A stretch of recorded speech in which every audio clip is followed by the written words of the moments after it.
السلام علیکم۔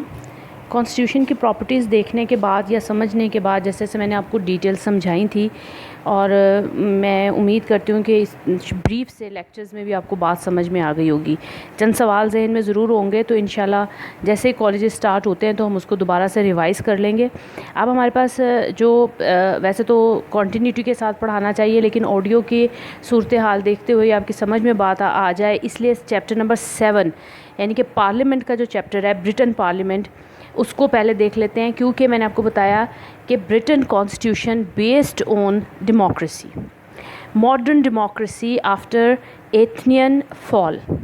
تو ہمیں جو بات سمجھنی پڑے گی، جو ہمیں ذہن بنے، تو پہلے میں نے آپ کو بتایا کہ وہ انسٹیٹیوشنز کی بلڈنگ پر، ان کی فارمیشن پر، ان کے سٹرکچر پر، اور اس کے بعد ان کے فنکشنز پر بات کرتا ہے کہ ریاست کے اندر جب ہمارے پاس انسٹیٹیوشنز موجود ہوتے ہیں تو ان کا کیا سٹرکچر ہوگا، وہ کیسے کن کن ایلیمنٹس سے مل کر بنیں گے، اور اس کے بعد ہمیں یہ دیکھنا پڑے گا کہ وہ کام کیسے کریں گے، ان کے پاس کیا فنکشنز ہوں گے، اور پھر ان کے پاورز کیا ہوں گی، اور یہاں سے ہی پھر ہم سپریشن آف پاورز کی بھی بحث کریں گے۔ تو اس سے پہلے اب میں آپ کو یہ سمجھاؤں کہ پارلیمنٹ کا جو چیپٹر ہے، چیپٹر نمبر 7، ہم وہ دیکھ لیتے ہیں۔ چونکہ ہم نے کہا کہ برٹن جو ہے وہ ڈیموکریسی پر بیس کرنے والا ملک ہے، تو ڈیموکریسی کیا ہے؟ یہ عوام کی حکومت ہے، عوام کے لیے ہے، اور عوام ہی اس کو پرسو کرتے ہیں۔ لہٰذا یہ بات ہم بہت دفعہ فرسٹ ایئر سے پڑھتے آ رہے ہیں کہ ڈیموکریسی ہمارے پاس بیسکلی رول آف ماسز ہے۔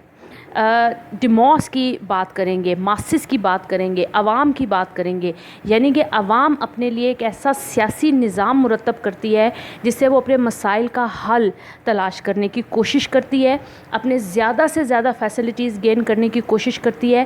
تو وہ کہتا ہے کہ ایسی صورتحال میں عوام ہی مقتدر اعلیٰ ہے، عوام ہی مقتدر ہے۔ لیکن چونکہ ہم نے پہلے بھی یہ بات میں نے آپ کو پڑھائی تھی جب میں ڈیموکریسی کا چیپٹر پڑھا رہی تھی، کہ آج کی ماڈرن سٹیٹ میں آبادی بہت زیادہ ہونے کی وجہ سے تمام عوام جو ہے وہ پالیسی سازی میں اپنا کنٹریبیوٹ نہیں کرتی، تو لہٰذا وہ اپنے ایک حلقے میں سے ان لوگوں کو نامینیٹ کرتے ہیں جو ان کو ریپرزینٹ کر سکیں۔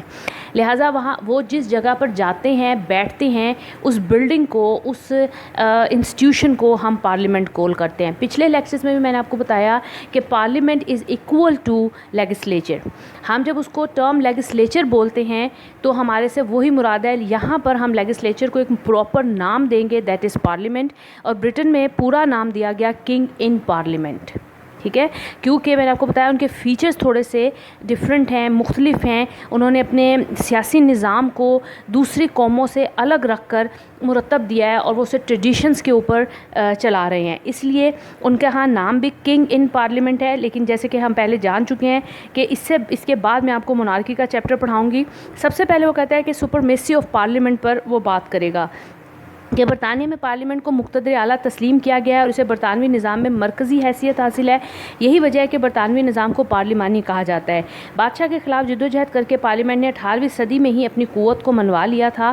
1688 کے شاندار انقلاب اور 1785 میں کے دور میں وزراء کے چناؤ میں تاجدار کے عمل دخل کے خاتمے نے عوامی نمائندوں کو برتر مقام دلایا۔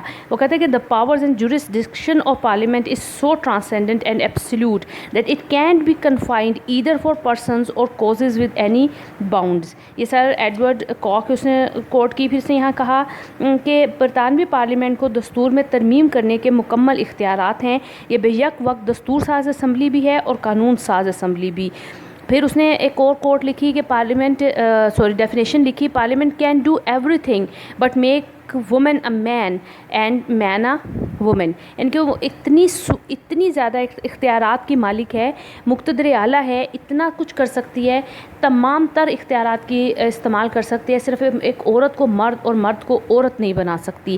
یہ بار بار جب کبھی برٹن پارلیمنٹ کی بات کریں گے تو یہ کوٹ بار بار کوٹ ہوگی تاکہ ہم اس کے پاورز کے اوپر بحث کر سکیں۔ اس نے کہا پارلیمنٹ مقتدر اعلیٰ ہونے کے دلائل کیا دیتا ہے کہ وہاں پر ظاہر ہے پہلا تو یہی کہ پارلیمنٹ دستور سازی کرتی ہے، اور جب چاہے عام قانون طریقے سے دستور میں تبدیلی کر سکتی ہے۔ ظاہر ہے وہ دستور ودانی طرز حکومت میں دستور وہ اہمیت نہیں رکھتا جو پارلیمنٹ رکھتی ہے۔ پارلیمنٹ چاہے تو جیسے اس نے لکھا کہ وہ بہت سارے اختیارات کو استعمال کرنے کی مجاز ہوتی ہے۔ تاجدار کی حیثیت کا تعین پارلیمنٹ نے ہی کیا ہوا ہے، اور جب چاہے بادشاہ کو ختم کر دے، لہٰذا وہ سپریم سپریم ہے. وزیر اعظم اور کابینہ کے ارکان اپنی کارکردگی کے بارے میں پارلیمنٹ کو جواب دہ ہیں. پارلیمنٹ سپریم ہے. پارلیمنٹ کسی بھی نوعیت کو قانون بنا سکتی ہے, وہ کسی قانون کے خاتمے کا اعلان کر سکتی ہے. پارلیمنٹ سپریم ہے. پارلیمنٹ دنیاوی اور دینی ہر نوعیت کے امور میں مقتدر اعلیٰ ہے. اس پر کوئی مذہبی پابندیاں عائد نہیں ہیں. برطانیہ میں عدلیہ کو جوڈیشل ریویو کا اختیار نہیں ہے. یہ جب ہم آگے چل کے پڑھیں گے تو میں آپ کو بتاؤں گی کہ جوڈیشل ریویو سے کیا مراد ہے, لیکن یہ بہت بڑا اختیار ہے جو کہ فیڈریشنز کے اندر جوڈیشریز کو حاصل ہوتا ہے. لیکن برطانوی پارلیمنٹ بھی, برطانوی نظام کے اندر ہمارے پاس یہ اختیار جوڈیشری کو پاس موجود نہیں ہے. برطانوی پارلیمنٹ نے دستور میں ترمیم اور عام قانون سازی کا ایک جیسا طریقہ اختیار کیا ہوا ہے. برطانوی پارلیمنٹ کے اقتدار اعلیٰ برطانیہ کے حدود میں واقع تمام علاقوں بسنے والے تمام افراد ان کے داروں پر قائم ہے. برطانیہ میں جنگ, امن, معاہدے یا کسی بھی بین الاقوامی فیصلے کو صادر کرنے کا اختیار صرف اور صرف برطانوی پارلیمنٹ کو ملا ہوا ہے. اس کے بعد وہ کہتا ہے کہ اس کی فارمیشن پہ ہم نے بات کرنی تھی. میں نے پچھلے لیکچر میں بھی خصوصیات میں بھی آپ کو پڑھایا کہ اس کے 2 چیمبرز ہیں. ایوان بالا کو ہم دارالامراء, ایوان زیری کو ہم دارالعوام کہتے ہیں. ایوان بالا میں انگلش میں ہم ہاؤس آف لارڈز, اور ایوان زیری لوئر چیمبر کو ہاؤس آف کامنز کہا جاتا ہے. بار بار میرے ہر لیکچر میں ریپیٹ کرنے کا مقصد یہ ہے کہ آپ کو کنفیوژن نہیں ہونی چاہیے. ایک کانسٹیٹیوشن میں جو اداروں کے نام ہیں وہ دوسرے کانسٹیٹیوشن سے مکس نہیں ہونے چاہیے. کنفیوزڈ نہیں ہونا. اگر آپ نے ایک بھی غلطی کرنے کی کوشش کی تو پورا کوشچن آپ کا غلط ہو جائے گا کہ آپ کو کانسٹیٹیوشن کا پتہ ہی نہیں ہے, نہ آپ نے اس کو پڑھا ہے, نہ آپ کو اس کے اداروں کے نام پتہ ہے. یہی وجہ ہے کہ میں بار بار یہ کال کرتی ہوں تاکہ آپ کی سمجھ میں بات آ جائے. یہ بات آپ کے ذہن میں رہنی چاہیے کہ لارڈ اسپیکر جو ہے وہ وہاں پر دارالامراء کو یا ہیڈ کرتا ہے. یہ باتیں چیدہ وہ باتیں ہیں جو آپ کے ذہن میں رہنی چاہیے کہ لارڈ اسپیکر جو ہے ہمارے پاس دارالامراء کو ہیڈ کرتا ہے, وہاں پر اس کا ہیڈ ہوتا ہے اور اس کا نام لارڈ اسپیکر ہے. یہ چیزیں کنفیوزڈ نہیں کرنی کسی بھی صورت. دوسری صورت میں وہ کیا کہتا ہے کہ ہمارے پاس لوئر چیمبر ہمارے پاس دارالعوام پر مشتمل ہے. دارالعوام وہ ادارہ ہے جس سے مراد ہماری ڈیموکریسی ہے. وہ تمام تر اختیارات کا مالک ہوتا ہے. اس کو وہی ہے جو بادشاہ کو مشورے دینے کا پابند ہے.